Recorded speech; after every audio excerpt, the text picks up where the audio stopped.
Property విషయంలో కన్ఫ్యూజన్గా ఉన్నారా? Gated కమ్యూనిటీలో ఫ్లాట్ తీసుకోవాలా లేదా విల్లా తీసుకోవాలా? మన పిల్లల భవిష్యత్ కోసం ఓపెన్ ఫ్లాట్ తీసుకోవాలా? మన హైదరాబాద్లో ఏ లొకేషన్లో కొంటే మంచి అప్రిసియేషన్ వస్తుంది? మరి నమ్మకమైన ప్రాపర్టీ కొనాలంటే నమ్మకమైన గైడ్ కావాలి కదా. ప్రాపర్టీ అడ్వైజర్ కోసం సంప్రదించండి వరాహస్వామి ప్రాపర్టీ గూగులర్. కాంటాక్ట్ 7207218485. ఇప్పుడు మనం చూసాము అంటే మేషంలో ఏమీ లేదు, అంటే ఏ గ్రహం లేదనమాట. సంచారం ఎక్కడ జరుగుతోంది అంటే వృషభ రాశిలో మనకి మార్స్ సంచారం, at the same time Jupiter సంచారం జరుగుతోంది. అలాగే మీనంలో మనకేమో రాహు సంచారం జరుగుతోంది. మనకి కుంభంలో శని మోస్ట్ ఇంపార్టెంట్, అంటే ఏంటి, కుంభ శని ఉన్నాడు, అట్ ద సేమ్ టైం రిట్రోగ్రేడ్లో ఉన్నాడు, అంటే వక్రించి ఉన్నారనమాట. ఓకే. అలాగే మనం చూసాము అంటే మిథునంలో లేరు, కర్కాటకం నుంచి మనకి బుధుడేమో కిందకి దిగాడు, అంటే ఏంటి, లియో సింహానికి దిగి ఉన్నాడు అనమాట. కానీ సన్ సంచారం అక్కడ మనకు కర్కాటక రాశిలో జరుగుతోంది. ఇదే నెల second half of this month మనకి సింహానికి వెళ్తున్నాడు అనమాట. కానీ మోస్ట్ ఇంపార్టెంట్ ఇంకోటి ఏంటంటే ఈ నెలాఖరిని, ఆగస్ట్ నెలాఖరిని మనకి బుధుడు ఉన్నారు కదా, బుధుడేమో రిట్రోగ్రేడ్ అయ్యి మళ్ళీ కర్కాటక రాశికి వెళ్తున్నాడు అనమాట. సో 2 రిట్రోగ్రేడ్ ప్లానెట్స్ ఉన్నాయి ఇప్పుడు మనకి, ఒకటేమో శని, ఇంకోటేమో మనకి బుధుడు. అలాగే మనం చూసాము అంటే మనకి శుక్రుడు కూడా, శుక్ర గ్రహం కూడా మనకి ఎక్కడుందంటే మనకి లియో అంటే సింహంలో ఉందన్నమాట. ఈ నెలాఖరికి కన్యకి వెళ్తోంది. కన్యలో ఎవరున్నారు? కేతు ఉన్నాడు. కేతు వీనస్ కలిసి వస్తున్నాయి అనమాట. ఇవి మేజర్ సంచారాలు ఇవి. ఇవన్నిటిని బట్టి మనం ఏంటంటే ద్వాదశ రాశుల గురించి మాట్లాడుకుంటూ ఉంటాం. సో ఫస్ట్ ఎప్పుడు మనం మాట్లాడుకునేది ఏంటంటే మేషరాశి. సో ఎప్పుడు మనం చెప్పేది ఏంటి, కొన్ని రాసుల వారిగా బాగుంటుంది, కొన్ని రాసుల వారిగా అంత బాగుండదు, కానీ అన్ని మిశ్రమమే, అంటే ఏంటి, బ్యాలెన్స్ చేసుకోవాలి, చెప్పుకోవాలన్నమాట. మకర రాశి వాళ్ళకి కూడా మిశ్రమం అనే చెప్పుకోవాలి, మరీ మనం నెగిటివ్ చెప్పుకోకూడదు కనుక అన్ని మిశ్రమం చెప్తున్నాం. కానీ జాగ్రత్తలు వెరీ ఇంపార్టెంట్. దేంట్లో జాగ్రత్త పడాలి అంటే ఫస్ట్ హెల్త్ విషయంలో, హెల్త్ సెన్సిటివ్ అవ్వకుండా చూసుకోవాలి. ఇప్పుడు మన హెల్త్ అంటే ఏంటంటే మనకి మెంటల్ టఫ్నెస్ కూడా, మెంటల్ యాటిట్యూడ్ కూడా దాంట్లోకి వస్తుంది. సో 2 చూసుకోవాలి. ఏంటంటే అటు స్పిరిచువల్గా గ్రో అయినప్పుడే అది ఇంకా బాగుంటుంది అనమాట. మనం చూసాము అంటే 3వ ఇంట్లో రాహు సంచారం జరుగుతుంది. తప్పక వీళ్ళ బ్రదర్ సిస్టర్స్కి కొన్ని ఇబ్బందులు వస్తాయి. వీళ్ళ మూలాన్ని రావచ్చు, మిగతా రిలేటివ్స్ మూలాన్ని, లేకపోతే ఫ్రెండ్స్ మూలాన్ని కూడా రావచ్చు. వాళ్ళు వచ్చి ఏంటంటే సంతోషంగా ఉండే ఒక నెలని చెప్పలేమన్నమాట. కలయికైతే ఉంటుంది, అలాగే సపోర్ట్ అనేది కొంచెం తక్కువ ఉంటుంది ఈ నెల. కెరియర్ విషయానికి వస్తే కనుక వీళ్ళకి రిట్రోగ్రేడ్ అయింది కనుక, శని రిట్రోగ్రేడ్లో ఉన్నాడు కనుక ఈ 3 months కొంచెం పట్టు విడుపు అనేది ఉంటుందన్నమాట. అంటే ఏంటంటే హెల్త్ అనేది సెన్సిటివ్ అవుతుంది, కుటుంబాల్లో కొంచెం కలహాలు ఉన్నా కూడా కొంచెం సొల్యూషన్ వచ్చే ఛాన్సెస్ ఎక్కువ కనిపిస్తున్నాయి ఈ నెలలో. అలాగే ఫైనాన్షియల్ విషయంలో చూసామంటే కూడా కొంత స్టెబిలిటీ వచ్చే ఛాన్సెస్ కూడా కనిపిస్తున్నాయి అన్నమాట. మనం ఫైనాన్షియల్ విషయం అంటేనే కెరియర్ విషయం, అంటే ఏంటంటే దాంట్లో శ్రమ అనేది చాలా అధికం ఉంటుంది. అలాగే మనం చూసాము అంటే శ్రమ అధికం అంటే ఏంటంటే వీళ్ళ మీద ఎక్కువ రెస్పాన్సిబిలిటీస్ పెట్టేస్తారు, వీళ్ళు చేయలేకపోవచ్చు కూడాను. అందుమూలనే వీళ్ళకి ఫిజికల్గా కూడా కొన్ని ఇబ్బందులు వచ్చే ఛాన్సెస్ ఎక్కువ కనిపిస్తున్నాయి. తప్పక ఏంటంటే ఎక్కువ ప్రెషర్ పెట్టుకోకూడదు, యాంగ్జైటీ కూడా ఎక్కువ పెట్టుకోకూడదు అనేది సూచన అన్నమాట. ఈ రాశిలో ఉన్న వాళ్ళకి కానీ వాళ్ళ పిల్లలకి కానీ అభివృద్ధి చెందే ఛాన్సెస్ ఎక్కువ కనిపిస్తున్నాయి. వాళ్ళకి బాగుంటుంది మళ్ళాను, ఎందుకంటే మనకి సంచారం, జూపిటర్ సంచారం బాగుంది కనుక పిల్లలు మంచి పొజిషన్కి వచ్చే ఛాన్సెస్ ఉంటాయి. అంటే ఏంటంటే చదువుకునే వాళ్ళకి మంచి చదువు వచ్చే ఛాన్సెస్, అంటే వాళ్ళకి కావాల్సిన సబ్జెక్ట్ కానీ వాళ్ళకి కావాల్సిన మార్క్స్ కానీ వచ్చే ఛాన్సెస్ ఎక్కువ ఉంటాయి. అలాగే ట్రావెలింగ్ కూడా ఎక్కువే కనిపిస్తూ ఉంది.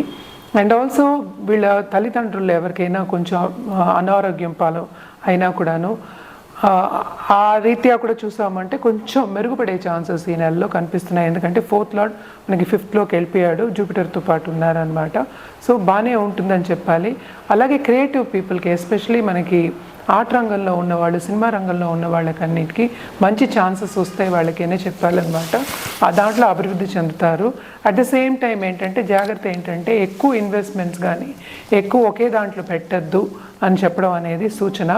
అండ్ బిజినెస్ పీపుల్ కూడా ఏంటంటే సడన్గా డబ్బు వచ్చే ఛాన్సెస్ ఉన్నాయి, కానీ అంత వాళ్ళు ఎక్స్పెక్ట్ చేసినంత రాదు అనేది సూచన. లోన్స్ తీసుకోవాల్సిన ఒక తరుణం వస్తుంది తప్పక ఈ నెల, జాగ్రత్తగా చూసుకోండి.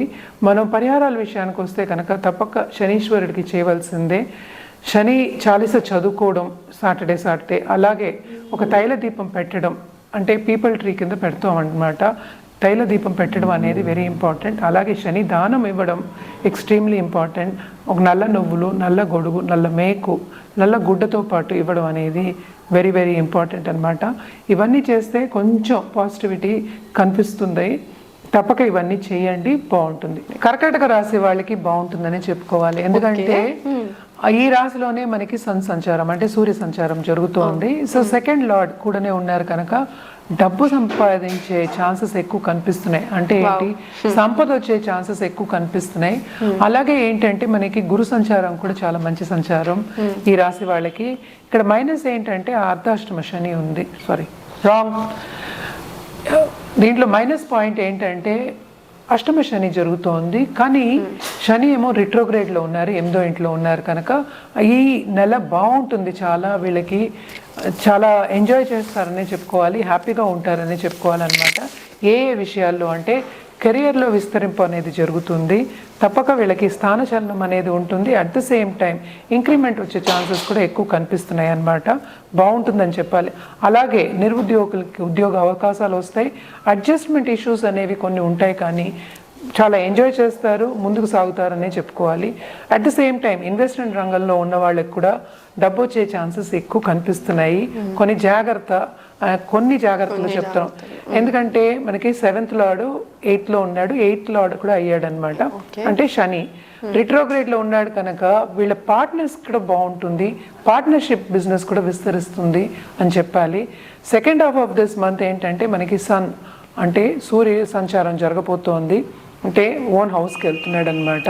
అలాగే బుధ సంచారం జరుగుతోంది, మళ్ళీ కర్కాటకానికి వస్తోంది, రిట్రోగ్రేడ్ అయి వస్తున్నాడు కనుక అప్పుడు మిశ్రమంగా ఉంటుంది అని చెప్పాలన్నమాట. First half of this month బాగుంటుంది, ఇందాక నుంచి నేను అదే చెప్తున్నాను. 3rd హౌస్లో మనకి కేతు ఉన్నాడు కనుక క్రియేటివ్ ఫోర్సెస్లో కొన్ని ఆటంకాలు వచ్చే ఛాన్సెస్ ఉన్నాయి. అట్ ద సేమ్ టైం వీళ్ళకి ఏంటంటే స్పిరిచువల్ డెవలప్మెంట్ ఎక్కువ కనిపిస్తోంది. అండ్ అదే చదువు మీద మక్కువ కూడా చూపిస్తారు వీళ్ళు, తప్పక చదువుతారు, పైకి వచ్చే ఛాన్సెస్ దాంట్లో కూడా ఎక్కువ ఉన్నాయి. ఎలాంటివంటే ఆస్ట్రాలజీ కానీ, లేకపోతే కన్సల్టింగ్ బిజినెస్ కానీ, లేకపోతే టారో కార్డ్ రీడింగ్ కానీ, ఇలాంటివన్నీ వేరే గుప్త సబ్జెక్టులు నేర్చుకునే అవకాశం అనేది వీళ్ళు తెచ్చుకుంటారు. తప్పక నేర్చుకుంటారు, దాంట్లో పైకి వస్తారు. అండ్ ఆల్సో కొత్త బిజినెస్ స్టార్ట్ చేయాలి అంటే తప్పక ఫస్ట్ హాఫ్ ఆఫ్ దిస్ మంత్లోనే స్టార్ట్ చేయొచ్చు, బాగుంటుంది వీళ్ళకి. నేను చెప్పినట్టు డబ్బు వచ్చే ఛాన్సెస్ ఎక్కువ కనిపిస్తున్నాయి కనుక. అలాగే ఏంటంటే 10th లార్డ్ కూడా మనకి 11th లో పడ్డాడు కనుక బాగుంటుందనే చెప్పాలన్నమాట. మొత్తం మంత్ అంతా బాగుంటుంది. సెకండ్ హాఫ్ ఆఫ్ మిశ్రమం ఎందుకు చెప్తున్నాం అంటే బుధ సంచారం అంటే 12th లార్డ్ 2nd హౌస్లో ఉన్నాడు. అలాగే వీనస్ కూడా 2nd హౌస్లో ఉన్నాడు కనుక కొన్ని ఫైనాన్షియల్ ఇబ్బందులు తప్పవు. లోన్స్ తీసుకునే పరిస్థితి వచ్చే ఛాన్సెస్ ఉన్నాయి, కానీ స్మాల్ లోన్సే. అట్ ద సేమ్ టైం ఏంటంటే మనకి ఖరీదైన వస్తువు అంటే ప్రాపర్టీస్ అంటే ఏంటంటే స్థిరాస్తులు కొనుక్కునే ఛాన్సెస్ కూడా ఎక్కువ కనిపిస్తున్నాయి.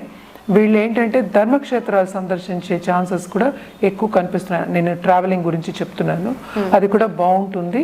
ముందుకి సాగే ఛాన్సెస్ ఈ నెల బాగుంటుంది, ఎంజాయ్ చేస్తారని చెప్పుకోవాలి. మంచి సూచనలు కనిపిస్తున్నాయి కర్కాటక రాశి వాళ్ళకి. అలాగే మన పరిహారాల విషయానికి వస్తే కనుక తప్పక సోమవారం రుద్రాభిషేకం చేయించుకోవడం చాలా చాలా మంచిది. అలాగే దుర్గా చాలీస చదువుకోవడం చాలా మంచిదన్నమాట. మనం ఒక గోవుకు కానీ లేకపోతే ఒక డాగ్ అంటే కుక్కకు కానీ మనం ఫుడ్ పెట్టడం అనేది చాలా మంచిదన్నమాట. అలాగే ఇది వర్షాకాలం కనుక తప్పక ఓల్డ్ ఏజ్ హోమ్కి వెళ్ళి మనం గొడుగులు దానం ఇవ్వడం అనేది ఇంకా మంచిది. ఇవన్నీ మీకు ఏంటంటే పాజిటివ్ దారికి తీసుకెళ్తాయి అని మంచి సూచనలే కనిపిస్తున్నాయి, కానీ ప్లస్కి ప్లస్ ఉంటే ఇంకా బాగుంటుంది కదా. సో తప్పక చేయండి, ఇంకా బాగుంటుంది.